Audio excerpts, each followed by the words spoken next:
இரு விக்கல் வருதாம் இரு பா பா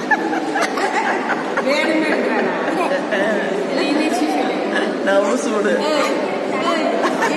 అర్సుడు పాటి పిలిచారు నాన్న అర్సుడు అమ్మమ్మ పిలిచారు విక్కలు నిండొచ్చా ఆడ చూడు ఇప్పుడే తండ్రుందట మీ అన్న కురుంబు నువ్వు అబ్బో ఇద్దరు కురుంబుదా విక్కలు నిండిచ్చా విక్కలు నిండిచ్చు சொல்லு